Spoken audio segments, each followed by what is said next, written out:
Up next, we're going to hear a really disturbing story about somebody whose gay dads cut him off because he didn't agree with extreme gender activism. Let's take a listen. Hey Brad, my name's Will. I just wanted to get your opinion on a situation, or I don't know what you call it, a family drama.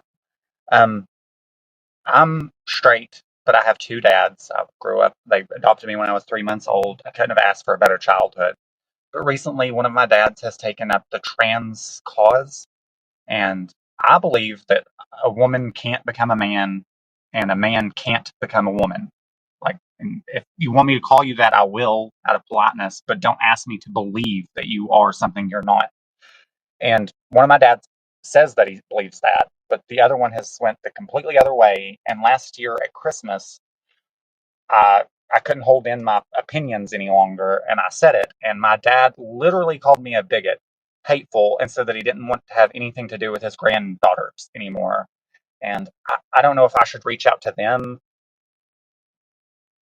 or what. I don't know. It's just been a rough situation. Suddenly not having my parents. It's just wanted to get what you thought of it and what you think I should do. Should I reach out to them? Should I just keep waiting for them to reach out to me?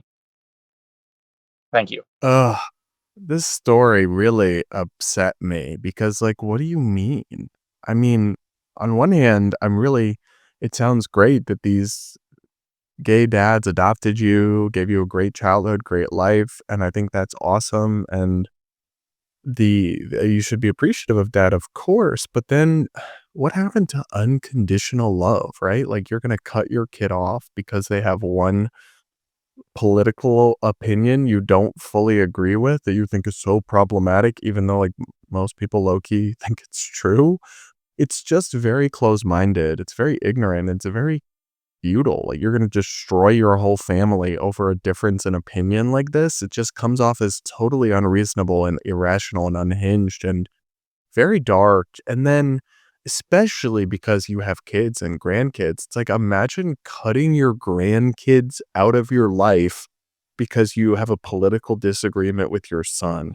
This is like toddler behavior. This is not the behavior of an emotionally adjusted, functioning adult.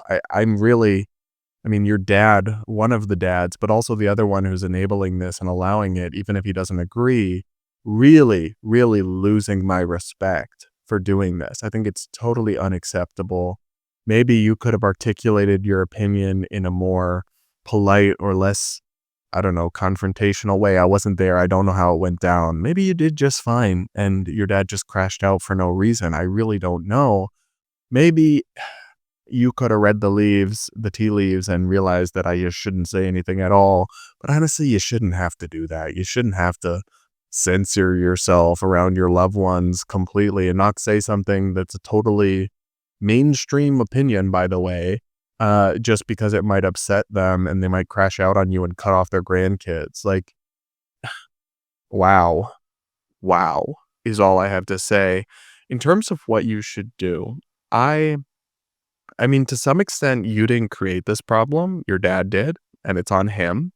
At the same time, though, I'm a big believer in family, and I really don't think that life is long enough to hold grudges or that so many people don't have relationships or have relationships that are irreparably harmed or broken with their family members, that I really would always try to encourage people to make it work when they can. So, ideally, I mean, your dad should reach out to you, should apologize to you, should do all this, but that just might not be realistic. And I don't think you should wait your whole life just hoping that'll happen someday.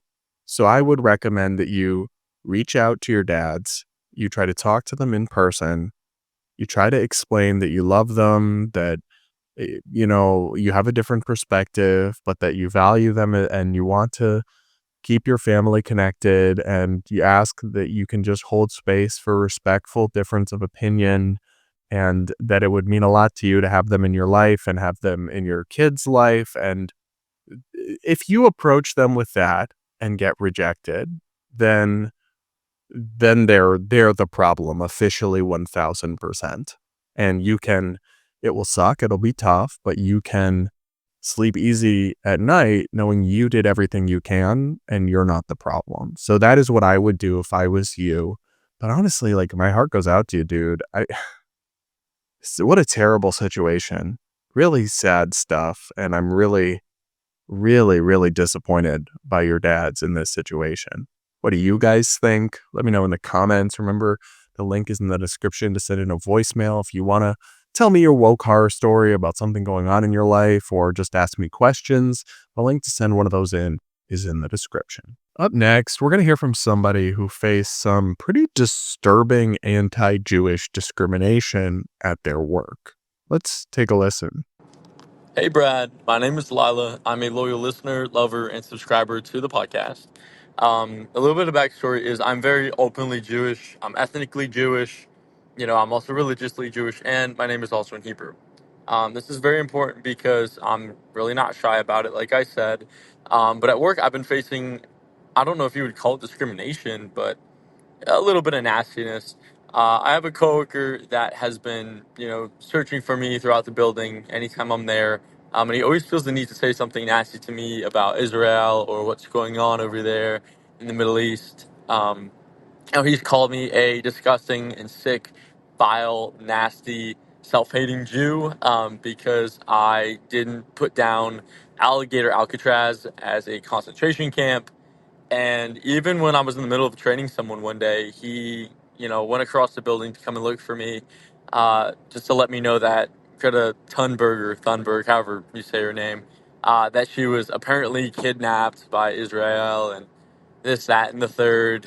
And so, I would report it, but part of me is afraid of, ruining the dynamic or, not keeping the peace within the building. So I've been a little bit hesitant to report it. There's been multiple instances of him saying some really nasty things regarding me being Jewish. But you give me your take on this. What do you think I should do? Some advice. Yes, I would call that discrimination because it is discrimination against you for being Jewish, which is very immoral and is definitely illegal, especially in the workplace. Like, that's not okay. And there's a bizarre connection here because all you mentioned in your voicemail, which is all I have to go off of, is you being Jewish and openly Jewish.